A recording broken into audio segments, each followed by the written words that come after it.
Selamat malam para pendengar setia di seluruh Indonesia di Dongeng Aki Rukman. Selamat mendengarkan dan tetap merdeka. Assalamualaikum warahmatullahi wabarakatuh. Bismillahirrahmanirrahim. Alhamdulillahilladzi anjalas sakinata fi qulubil mu'minin liyazdadu imanama imanihim amma ba'du. Bapak, Ibu, dan kawan-kawan sekalian, selamat malam. Alhamdulillah kita sudah 5 hari melaksanakan ibadah di bulan Ramadan tahun ini. Mudah-mudahan amal kita semuanya diterima oleh Allah Subhanahu wa Ta'ala. Amin ya rabbal alamin.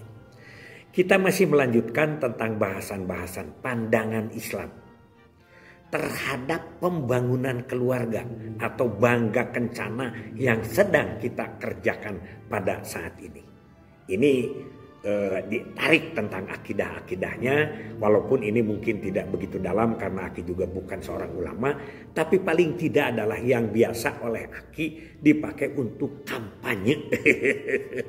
Ditakdirkan oleh Allah selama dinas saja di pemerintah Aki 40 tahun, ditambah sekarang sudah pensiun 13 tahun, masih ada aja kampanye. Apakah itu yang undang atau inisiatif Aki dimanapun Aki bisa bertemu dengan orang-orang. Alhamdulillah. Nah, kalau kita kemarin bercerita tentang hubungan suami istri yang didasari dengan Al-Baqarah 187, 223, 233, itu adalah hukumnya wajib. Karena itu merupakan nafkah batin. Oleh karena itu kewajiban kita itu memberikan nafkah lahir dan nafkah batin. Oleh karena itu banyak juga orang-orang yang tidak bisa memberikan pemenuhan nafkah batin sehingga dia bercerai kembali dan tidak berkeluarga. Nah, dalam hal hubungan suami istri di dalam Islam dikenal dengan azal. Ajal itu secara etimologi adalah menjauhkan atau menyingkir. Ya, menyingkir dari mana, Ki? Menyingkir yaitu pada saat hubungan suami istri kemudian ingin mencapai puncaknya atau istilahnya ejakulasi, maka si laki-laki mengeluarkan zakar dari farzinya.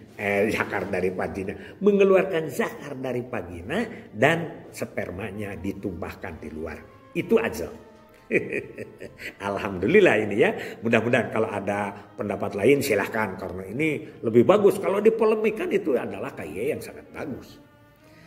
Kemudian ajal ini ada beberapa pendapat. 2 lah. Ulama Syafi'iyah itu membolehkan ajal mutlak. Ya, membolehkan ajal mutlak, ya, tidak bersyarat. Tapi kata mereka itu kalau ditinggalkan itu lebih bagus. Dan ini katanya tidak usah harus minta izin ke istri dalam hal ajal menurut ulama Syafi'iyah, gitu. Itu yang pertama. Hal ini didasarkan kepada hadis yang mengatakan bahwa zaman Rasul itu, atau bukan hadis ya, apakah keterangan yang menggambarkan pada zaman Rasul itu sudah ada yang disebut dengan ajal. Rasul tidak melarang. Dan juga pada saat itu masih turun Al-Quran, dan Al-Quran juga tidak ada larangan untuk ajal. Oleh karena itu sifatnya boleh. Nah, itu pendapat yang pertama dari ulama-ulama Syafi'iyah. Sedangkan pendapat yang kedua yang diprakarsai oleh Umar, Ali ibnu Umar, ibnu Mas'ud, dan Imam Malik ya, Imam Malik itu boleh tapi bersyarat. Syaratnya apa? Yaitu syaratnya harus ada hajat. Sama di atas juga harus ada hajat. Kalau tidak ada hajat itu tidak boleh. Masuknya ke makruh. Itu ulama Syafi'iyah ya. Sedangkan ulama-ulama yang dimotori oleh Umar, Ibnu Mas'ud dan Imam Malik dan lain sebagainya itu boleh karena apa? Tidak boleh dan harus ada izin istri karena apa? Karena Rasul katanya melarang ajal ini dari Ibnu Majah ya, Ibnu Majah melarang ajal kepada wanita merdeka kecuali izinnya. Kemudian hadis ini juga ditentang oleh beberapa ulama bahwa itu katanya doib atau lemah begitu. Terserah doib atau lemah, tapi itu adalah hadis yang harus kita perdomani juga. Jadi yang sempurna itu mungkin kalau menurut Aki, ajal itu pertama harus ada hajat, harus ada niat. Niatnya apa? Ini pada umumnya niatnya adalah untuk kesehatan istri, untuk kesehatan anak ya, supaya tidak hamil lagi. Itu katanya hajat yang pertamanya. Kemudian izin istri ya, karena kan istri harus disenangkan katanya. Tidak boleh semena-mena karena itu adalah kesepakatan. Oke, Aki juga sama setuju begitu ya. Jadi ada izin istri, kemudian ada hajat ya. Itu yang paling sempurna mungkin dari dua pendapat yang berbeda sedikit di atas itu. Kemudian ada alasan-alasan yang kuat untuk melaksanakan ajal ini beberapa hal. Yang pertama adalah jika wanita yang disetubuhi itu ada di negeri kafir. Dengan catatan takut bahwa anaknya itu menjadi kafir. Gitulah. Jadi karena takut menjadi kafir, karena berada di negeri kafir, kita melakukan ajal. Itu yang pertama ya. Yang kedua adalah jika wanita yang disetubuhinya itu adalah hamba sahaya, budak belian. Itu juga boleh. Kenapa? Jangan sampai memperbesar perbudakan. Itu Islam sangat mulia sekali.